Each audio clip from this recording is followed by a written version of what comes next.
Jadi ASN guru yang gajinya tetap per bulan, jadi generasi sandwich, apakah mungkin bisa merasakan financial freedom? Bisa saja. Inilah perjuanganku untuk mencapai financial freedom. Bisa atau tidaknya nanti, yang penting usaha dulu. Kali ini aku akan berbagi cara aku mengevaluasi rencana keuangan pribadi 2024. Jadi sebelum memulai perencanaan keuangan tahun 2025, aku perlu mengevaluasi keuangan tahun 2024 dulu, sehingga aku tahu bagaimana kondisi keuangan aku.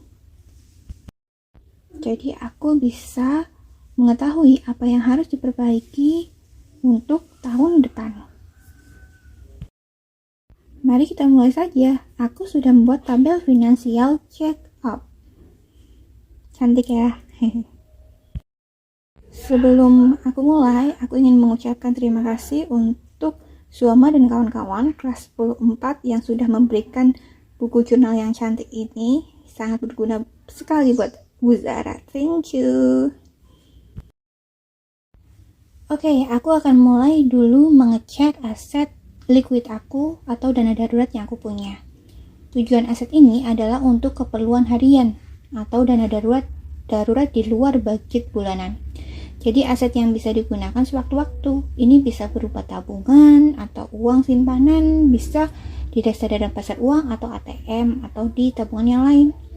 Aku itu cuma menaruh dana darurat tahun ini di tabungan emas Pegadaian dan tabungan bank serta koperasi sekolah. Nah, jadi aku tulis nih. Sebenarnya aku juga naruh di reksadana pasar uang, tapi bulan November kemarin aku pakai buat beli saham karena harga saham lagi turun saat itu. Ini jadi evaluasi aku sih, berarti tahun 2025 aku harus menyisihkan uang aku untuk dimasukkan ke reksadana pasar uang. Untuk tabungan emas itu aku ada 13 gram.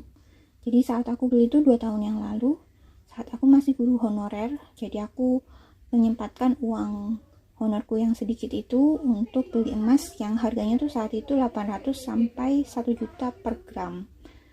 Jadi sampai aku dapetin 13 gram. Saat itu kalau ditotalin rata-ratanya tuh harganya itu berarti 13 juta gitu.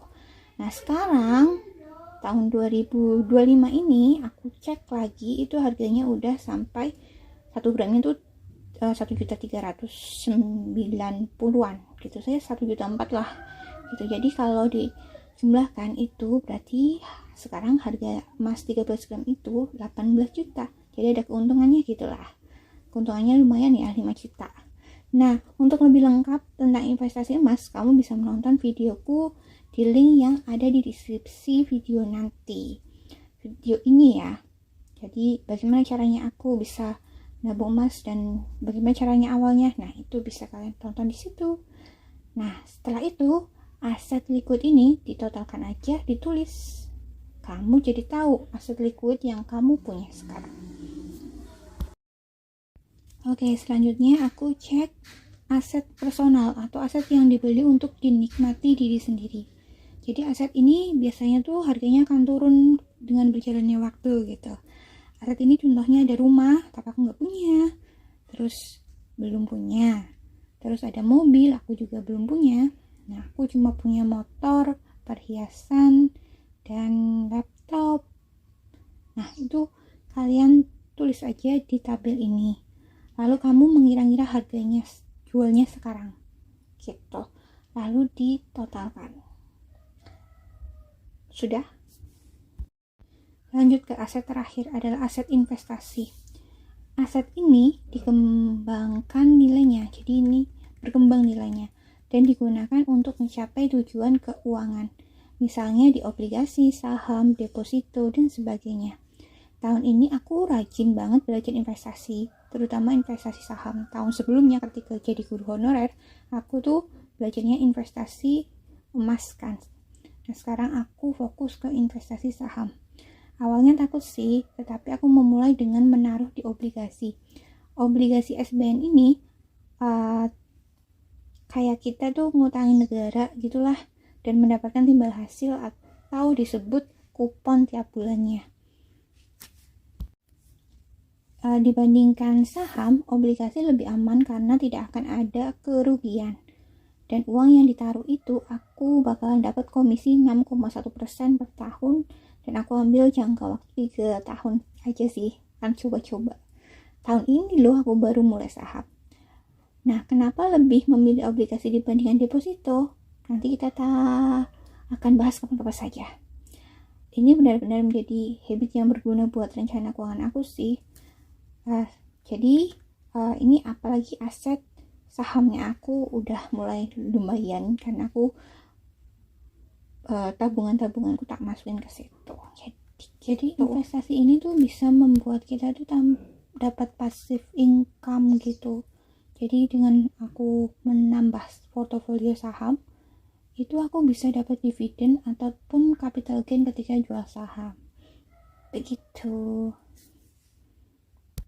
Setelah aset kita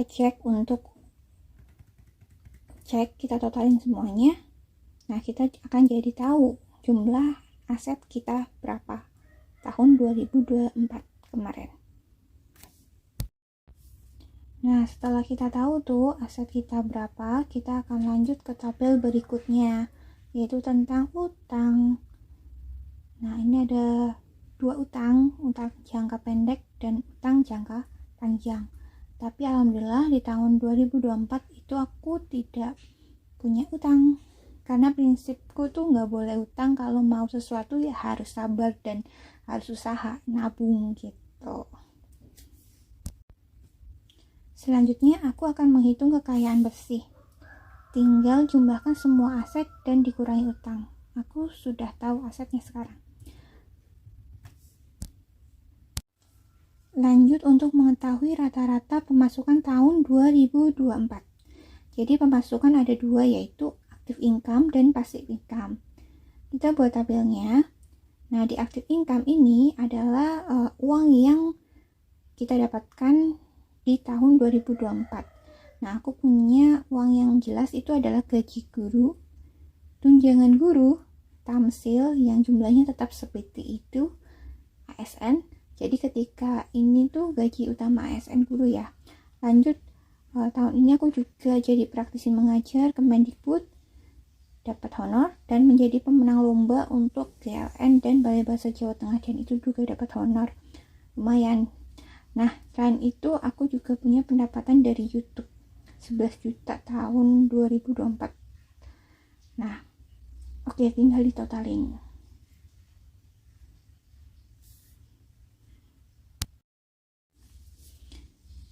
Selanjutnya aku akan mencatat passive income. Jadi passive income ini aku dapatin tuh cuma-cuma, aku tidak kerja, tapi uang tuh bekerja untuk aku gitu.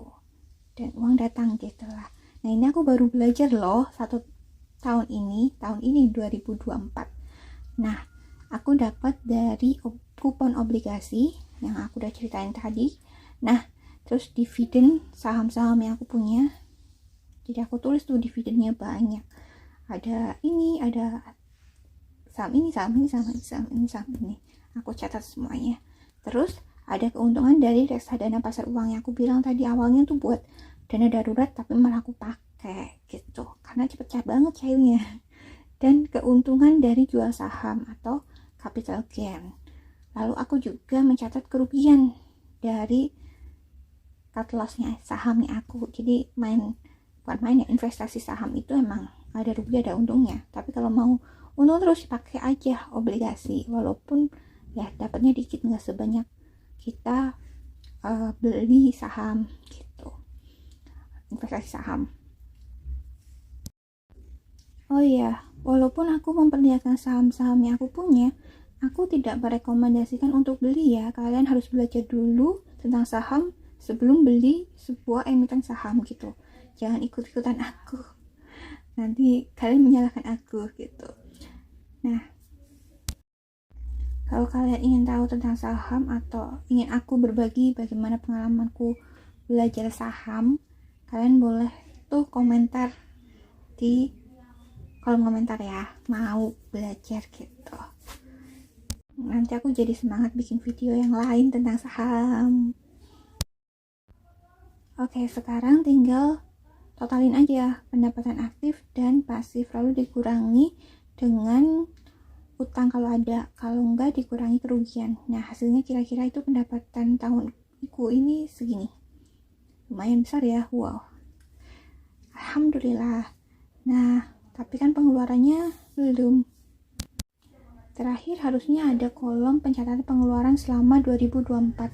Namun, aku tidak tahu ini bisa menjadi evaluasi aku untuk memperbaiki di tahun 2025 agar aku lebih disiplin mencatat pengeluaran agar sesuai dengan rencana keuangan aku. Jadi aku tahun ini benar-benar gak nyatet sih pengeluaran sebanyak apa aku mungkin.